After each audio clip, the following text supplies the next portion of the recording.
a very welcome to this event, which is co-organised by the Faraday Institute for Science and Religion and the AI Faith and Civil Society Commission.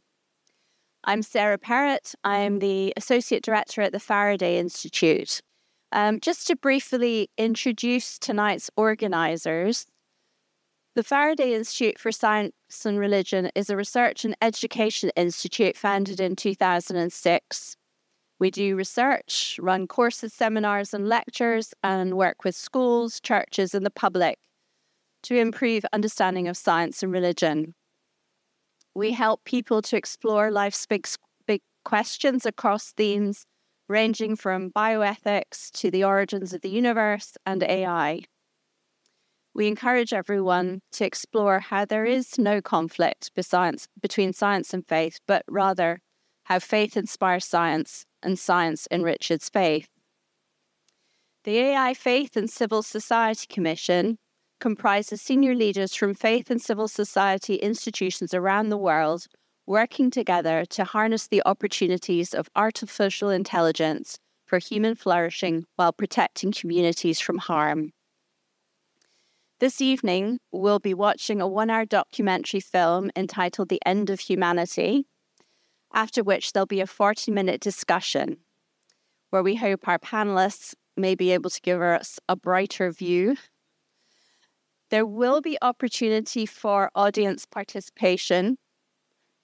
If you have a phone or other device, you'll be able to submit and upvote questions for the panel online using the Slido app.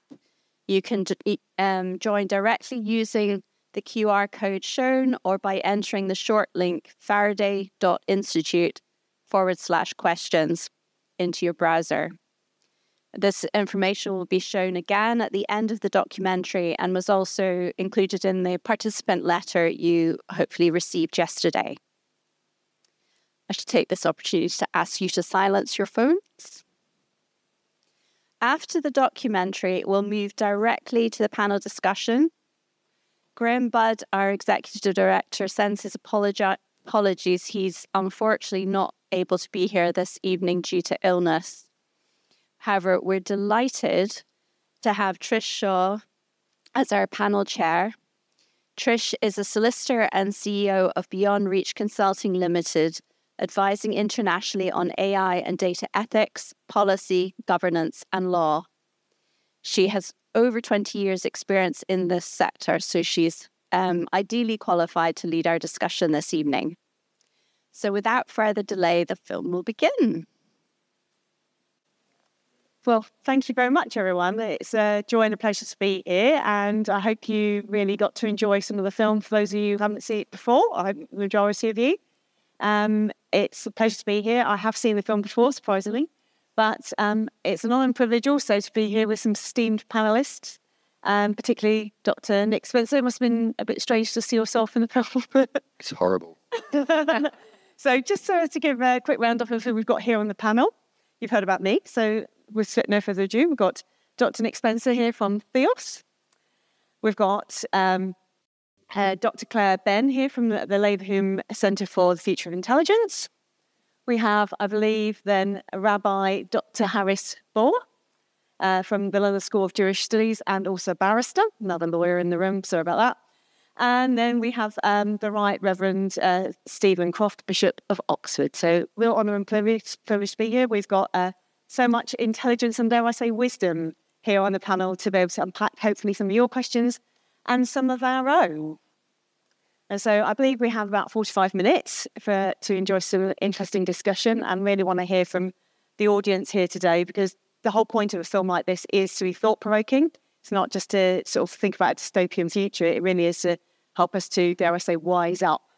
So with no further ado, I just really want to kind of think about some of the initial reactions people might have had, thoughts, feelings about the film, and perhaps from your own perspectives of your organisations or how your own faith and beliefs has shaped your thinking with regard to this film. So, Nick, I'll pass to you first, if that's okay. Thank you very much. Good evening, everybody. Well, it's a very well-made film, isn't it? It's extremely well put together, and it was a pleasure to be a small part of it. It kicks off a huge range of thoughts, and I was jotting some down in the darkness whilst I was watching it.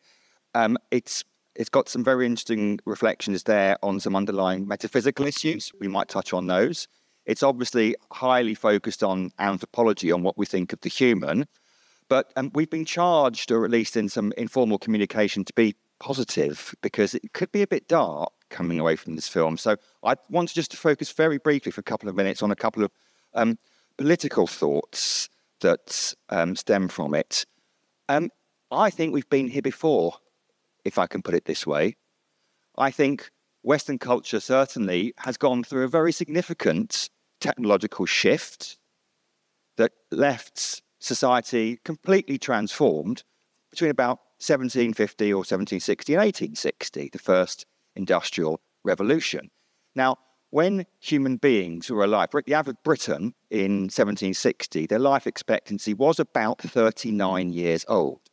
100 years later, after an extraordinary world-transformation in productivity and technology, the average life expectancy of the average Briton was 39 years old. That's about 40 years old.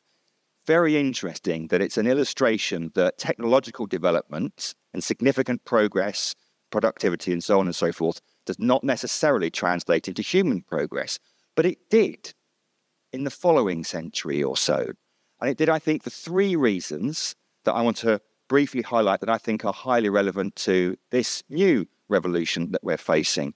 Firstly, the 19th century, and particularly the back end of 19th century, was a most extraordinary literate and literary time, an extraordinary age of autodidacticism, a lot of people teaching themselves, the educative level of the population shooting up with Education Acts in 1870. I think that is an extremely important skill when you're faced with the presuppositions of dataism, which assume that information interprets itself. Anybody who studied the humanities knows that that isn't the case. And the radio, I'm listening to the radio on the way up here, I was picking up a report about how UK universities are in enormous financial straits, and fully 2/3 of them are running deficits next year. If you was at a UK university humanities department, it'll be even worse.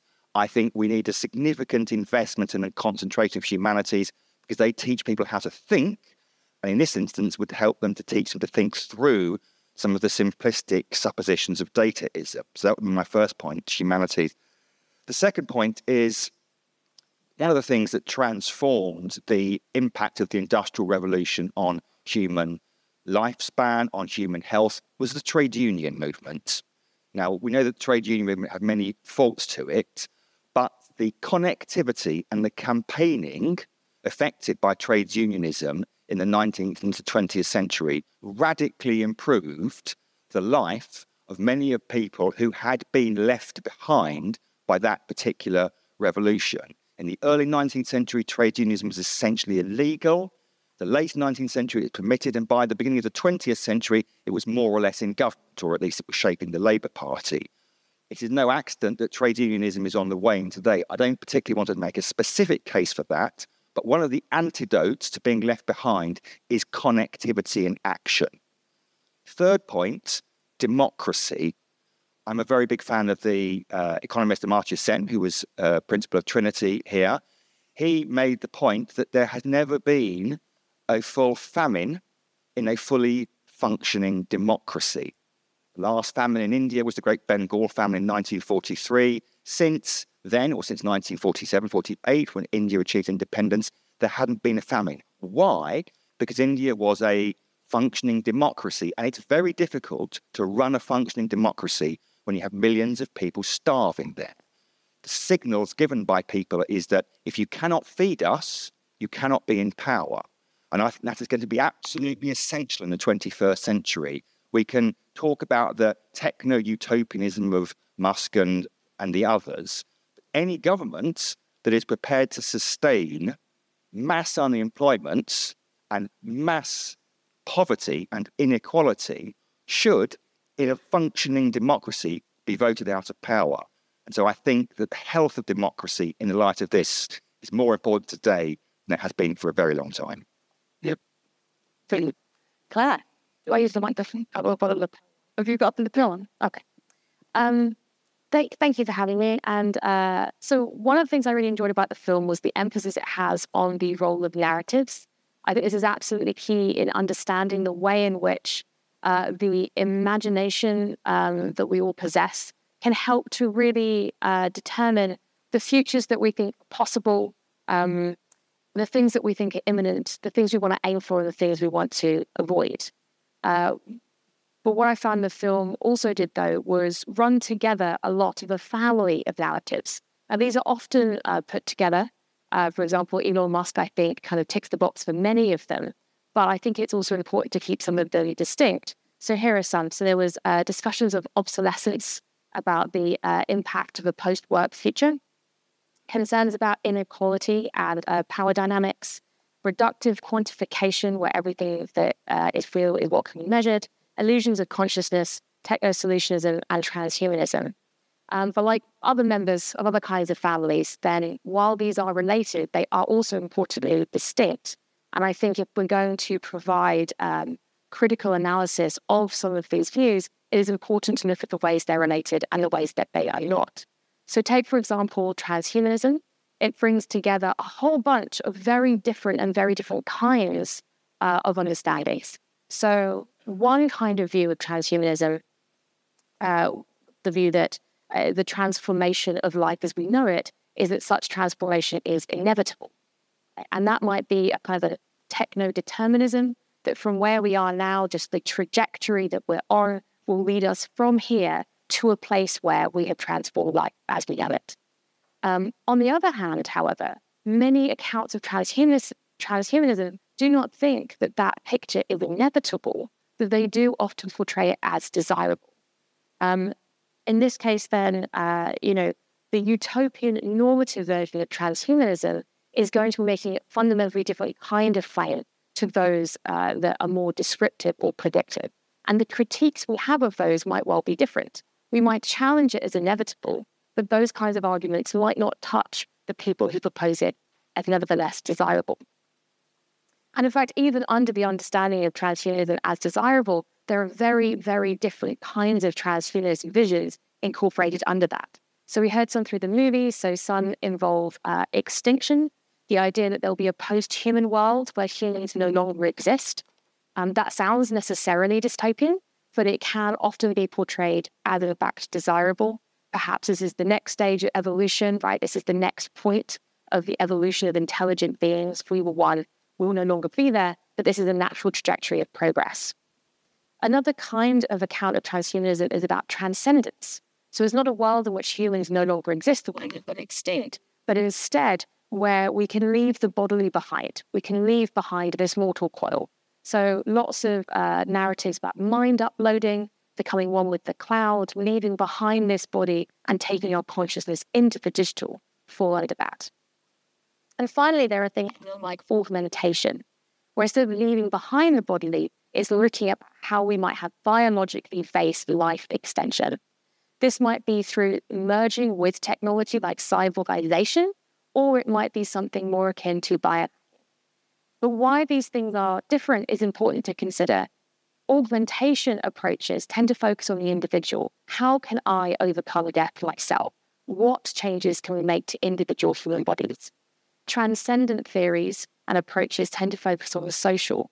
How might we as groups leave behind this mortal coil, where extinction concerns us as a species as a whole? When we're approaching things like transhumanism, what I would really like to emphasize is it's important that we don't build straw man versions of these accounts. It's, I think, straightforward to find quotations, I think particularly from Elon Musk, where he says things that seem patently ridiculous in that context. But rather what I want to kind of focus on is that we should acknowledge what we share as a fundamental underpinning of the transhumanism. Many transhumanists start from a commitment to improving the human condition. And at some level of description, I think that that is a commitment that we all must share. And so when we acknowledge that, we must also therefore directly face the real and deep challenge of transhumanism, which is how can we pursue that otherwise laudable commitment without being propelled into a commitment to the kind of dystopian futures that many transhumanists paint. Wow. Thank you, Claire. Yeah. Fire away, Harris. Thank you. I'm very grateful to have been invited. I almost missed the event, so I didn't actually see the film as you were watching it, and hopefully we've watched the same film. So the first thing I want to say is I did find myself when I was watching it nodding along with those who are critiquing Harari and Dennett and others.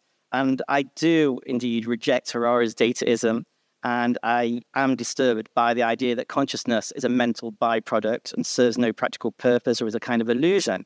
And I think ideas like that ignore the richness of our experience, qualities like love, how we can overreach ourselves, ask for forgiveness and the like. And I think these views are dangerous, and both politically and technologically. But, and I'm kind of picking up something Claire said here, I think there is a defense for some of these views, and some things I think have been overlooked in the film. And I want to just really deal with just two of them.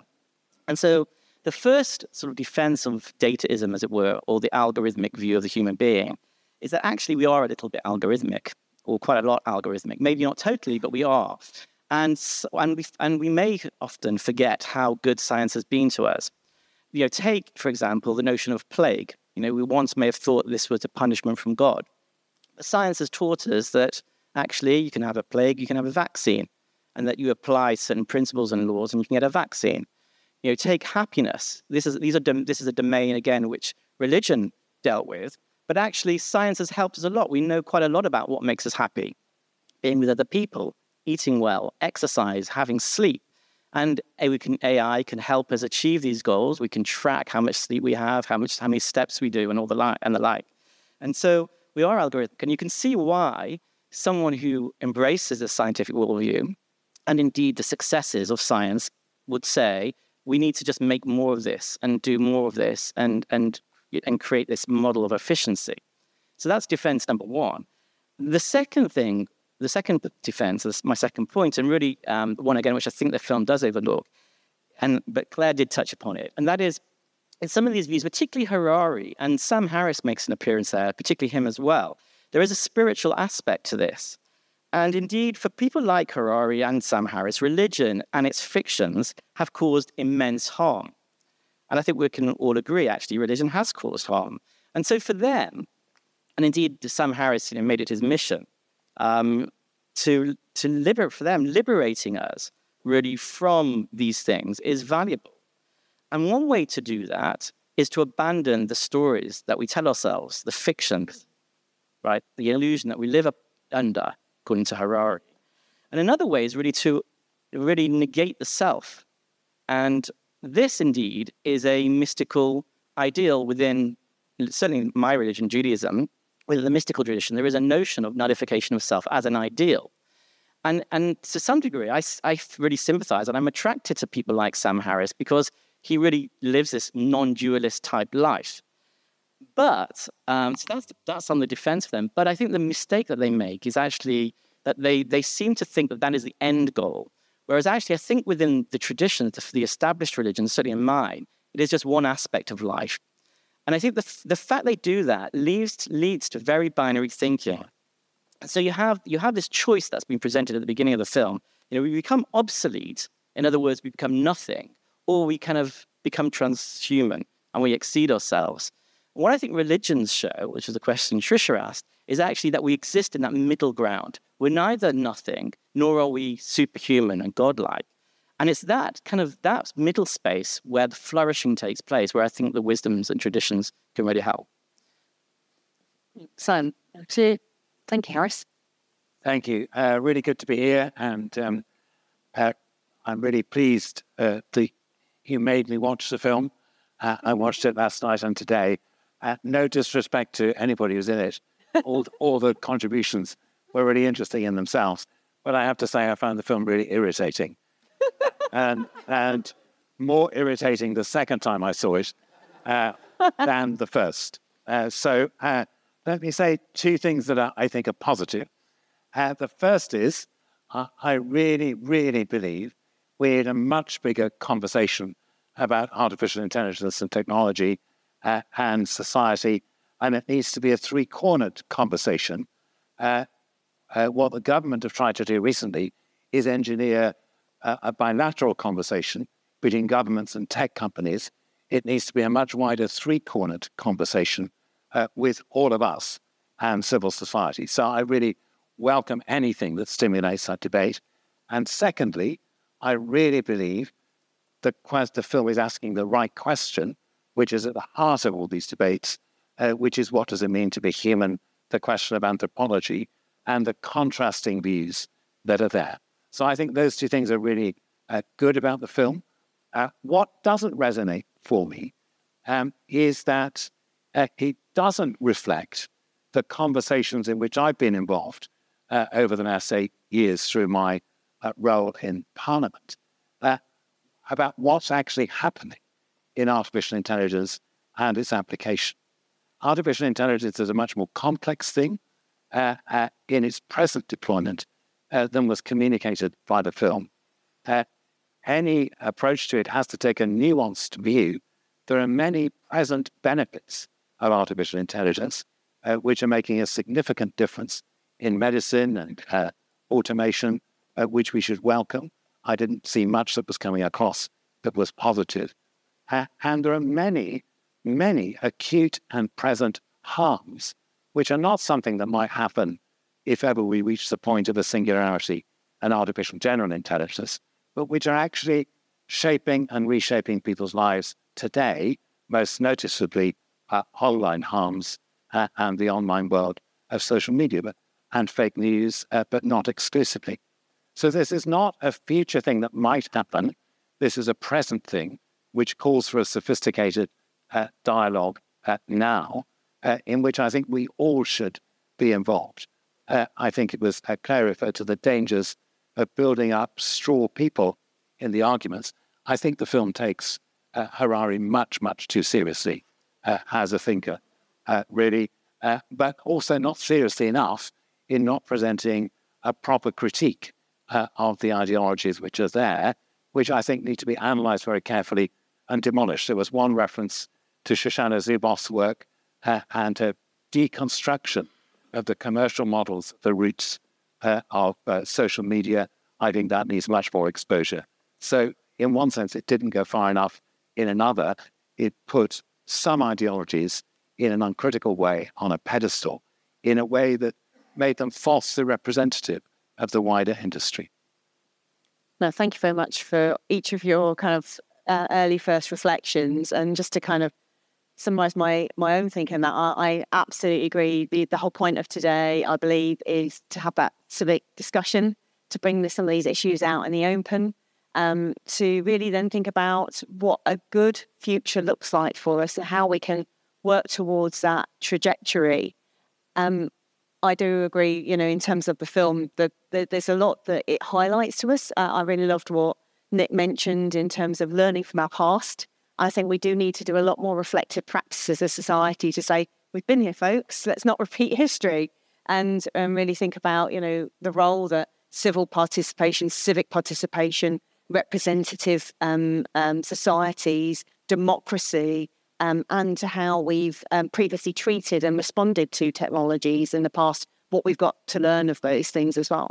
And then to Claire's point, in terms of the narratives, I think it's very much important for us to really think about, again, that didactic system of the 19th century, the education that we're receiving. How can we combat and be in a position to really challenge the narratives we're being fed and seen, and seeing which are in and of themselves potentially quasi-religious worldviews for themselves, particularly when there's so much faith in data, which I definitely do not share. And then in terms then of the what we're potentially being sold in the sense of the use of technologies as a freeing, a liberation, a place where we can free ourselves of religion and the fictions that it brings, and isn't there a world that we can all live without sin? And I think that there's some real challenges with that, because when we start to really get to the bottom of some of the kind of thinking with regard to that liberation, what are we being freed from that it's trying to sell us? And actually, are we then putting ourselves into a downward spiral trajectory of enslavement to something else? And I think that comes along with the narratives that we then need to have that critical thinking, that practical wisdom to be able to unpack and really challenge and not stand up for. And I think that's something of what with the trade unions piece Vandana Shiva also mentioned in the film. Of, if we are seeing some of these narratives gain power, gain popularism, as we're in danger of seeing in our current day as well, that how do they have the legitimacy to stand and be worthy of our dignity being ascribed to it and participation? So I think there's some really important themes there, and I hope that they help us to have some very good discussion today. I think I'm going to go to some of the questions that we're getting through Slido. So if you haven't seen the Slido QR, and please do scan it and put on your own questions. I'm not going to mention your names; you're all anonymous, but that doesn't mean to say you're faceless. And but just to start from the one that you've all voted the most, and I'm just thinking who might be best to answer this one. So, is the threat from the machines, or is the threat from capitalism pushing technology on us purely for money and power? I'm going to ask, who would you like that, Claire? Claire, go for you. Yeah, I think that capitalism is a central part of understanding the problem that AI is now, of the kind of risks that AI currently poses. So we can see this through the lens of the way in which economic power is being transformed into political power. Partly that's through access. The number of big tech CEOs that have direct access to members of political parties and people with physical power is enormous. The current wealth consolidation that AI has brought about also allows for a great deal of influence over politics. But I think it also runs deeper than that. So one of the things I thought was unfortunately missing in the critique that the film was bringing was about narratives about obsolescence. So it's interesting that for a long time, post-work futures have been seen as utopian. So, I don't know if you know or are retired or know many retired people. I'm quite excited about retirement. I'm quite excited about a world in which we don't have to work. Of course, the opportunity for meaningful work is important, but it's interesting now that a post-work future is being portrayed as deeply, deeply dystopian. Why is that? Well, the underlying assumption from my point of view is that there is an assumption that the thing that makes human beings worthwhile is paid economic productivity, right? And that's a deeply capitalist assumption that has come with the modern world. But that is the point at which I'll challenge it. I wouldn't therefore think that a post-work future is not worth having. It's going from post-work future to thinking that we are therefore obsolete. That's the problem. And so I see a lot of these problems tied up in the way in which capitalism influences both the very practical enactment of our agency and our political systems and the way that it underpins certain kinds of legalities. Nick, I'll ask you the same question if that's okay. Well, I don't have much to add. I'm in large agreement with all of that. I'm sometimes asked, in fact, I did a talk on AI a couple of days ago to a room full of priests. It's a very strange experience, like walking onto the set of Father Ted. Everyone there is wearing a dog collar.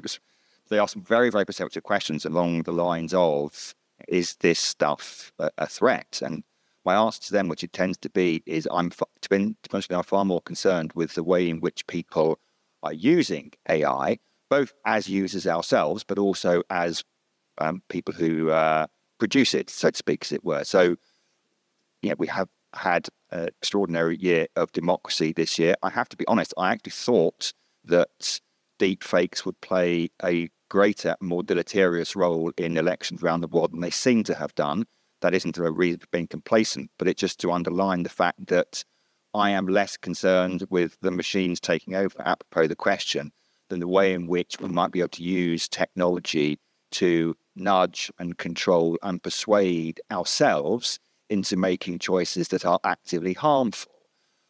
So in that regard, I have a greater concern for malign actors using technology, but they are also working within the grain of human nature, I have to say. And it's you can slip into the kind of era saying, Elon Musk, he's just such a Bond villain, and Vladimir Putin, all the rest of it. Undoubtedly, there's culpability there, but I think, dangerous thing about this technology is that it can work with some of our existing slightly more harmful and problematic human inclinations.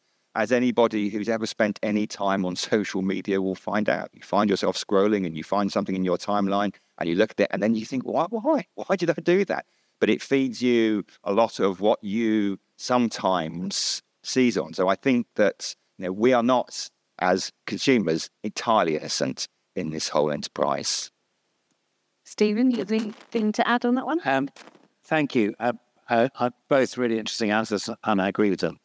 I would place the emphasis on the systems and the people who are deploying AI rather than on a threat from the technology itself. And I wouldn't restrict the threat to one system, capitalism.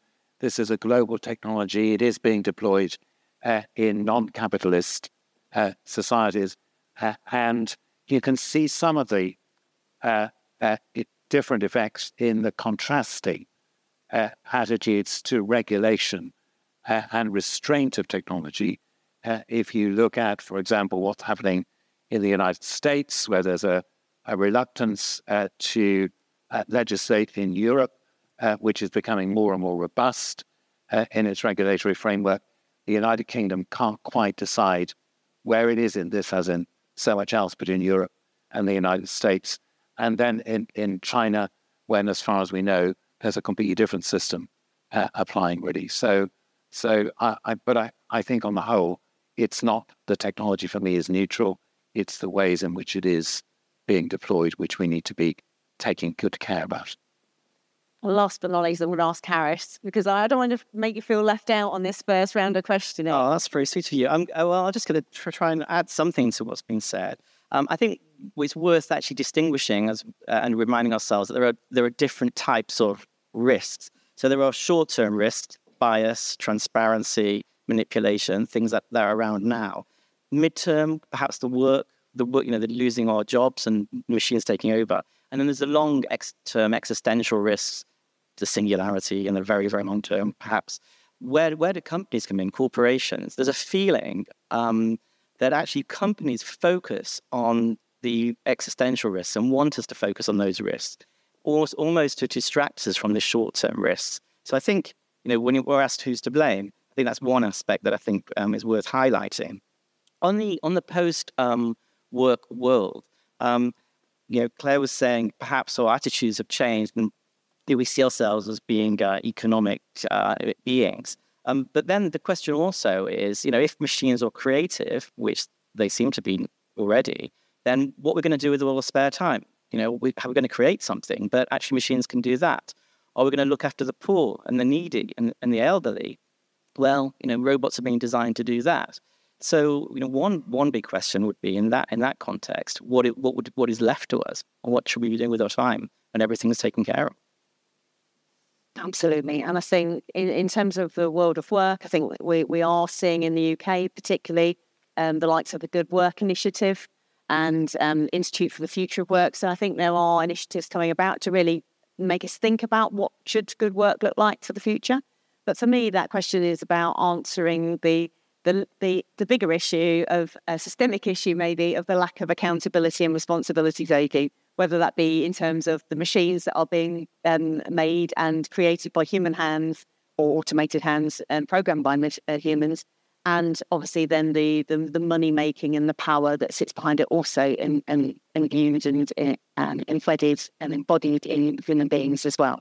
So, and therefore the money and the power perhaps present a bigger thing of being a perverse incentive for how these technologies and machines are then ongoing wielded. I appreciate there is always going to be the long-standing question of how close are we to achieving human-level AGI and superintelligence. I'm going to park that one for the moment. I know all of you are wanting and waiting with bated breath for the answer for that one. I'm going to go to the next question that's ranking all this, so do keep your rankings coming. So both institutions and individuals reduce things to data and algorithms, dare I say, to be fair, just and kind by behaving consistently. Is this wrong? Could this be considered as inhuman or indeed inhumane? Who would like to take the first stab at that question? Go ahead. No. I would. Could you read it out again? That's right. So both institutions and individuals reduce things to data and algorithms to be fair, just, and kind by behaving consistently. Is this wrong, inhuman, or inhumane? Just like one of those questions that kind of invites a certain answer, doesn't it? Because if you already described it as fair, just, and kind, who in their right minds are going to say, no, it's not? I guess, I don't have a particularly profound contribution to this particular question, except in as far as to say it depends what you measure, I suppose. If you can be assured of gathering all the relevant data into your algorithm, and then having a process that is indeed fair and reliable and just in terms of weighting and prioritizing and evaluating that data, then by definition, what you're going to get out at the end is going to be fair and just and kind. But it seems to me that that isn't always what happens, and that there's that old aphorism, isn't there, that, what is it, you measure what matters, and then you matter. Either way, basically, I can't remember which way around it goes, but ultimately, your measurements end up being the thing that matters. And so if you're not measuring the relevant data and it's not included, by definition, the results will be unjust at the end. So it's not in principle a bad approach, I guess, but the devil is in the detail, and I would question the reliability that we have feeding in all the relevant data in the first instance. I think maybe some, Stephen. Yeah, I'm very happy to comment on that and agree with what's just been said. I think we need to do some careful reflection on what it is that makes decision-making humane and human, because I think algorithms and people can both make good decisions, although I'd add the virtue of transparency and accountability to the list that was read out there. And that's not always easy with complex algorithms manipulating a lot of data. But two examples might illustrate the challenge of this. I was on a board of a government centre for data and ethics for a few years, which was very experimental and tentative. And we had an interesting conversation one afternoon about the use of artificial intelligence in probation and sentencing and social services. Very, very personal areas and sensitive areas of life where AI is already being deployed, certainly in the United States. And I had a vigorous debate with one of my colleagues and said, surely I'll be right that algorithms alone, machines alone, are making decisions about such a sensitive thing as sentencing and probation. And my colleague said, well, I absolutely see what you mean. But the difficult truth is that according to the data, the algorithm does get it right more often. And in most of these areas, actually, it's a human-machine combination which is making the better decisions. But there's a certain point at which if we dehumanize our decision-making processes about deeply human processes, for example, taking a child into care and away from its family, then we have lost something fundamental to our society. So I think I generally favor a partnership approach where we have all the benefits of data processing in sensitive decision-making, but the actual decision is made and communicated by a person. I know we're quite low on time, so I really want to ask this question. I think it's important that as we're here at the Faraday, and I think it involves in some of the things that has already just been mentioned. So how can religion, with values that predate AI, embrace anything in a way that keeps good and tradition? And I was going to ask Harris and obviously, of course, you, Steve. How religion embraces AI, which keeps within tradition. Well, I mean, I can only speak from my religion, really, but certainly within Judaism, there is an embrace of technology and a firm belief that actually the world is there to benefit humans and should be used respectfully for that purpose. But there's another view, and that is that humans have to be extremely humble and ultimately subservient to sort of greater values. And so it's trying to find that balance between those two aspects. I do think that there's firstly, AI is very beneficial to religion in many respects. For one, and again, speaking about my own religion, we're a religion of text, lots and lots of text, and interconnecting texts and making links and between texts is a very important devotional exercise. And having databases with AI attached to that is very useful to assist people in that activity of learning. But by the same token, what the religion stresses is actually the machine can't do this for you. And actually then the work of devotion and the work of improving oneself rests on the individual, and that can never be outsourced. And I think the faith traditions, have that idea that actually our purpose here is to make ourselves into something rather than designing machines. And that task, I think, needs to be central in terms of how we design AI. AI always, I think, should leave something for us to do. I think that should be the question we always ask. How does this improve us? What does this leave us to do? Thank you. Really interesting answer. I'd say two things.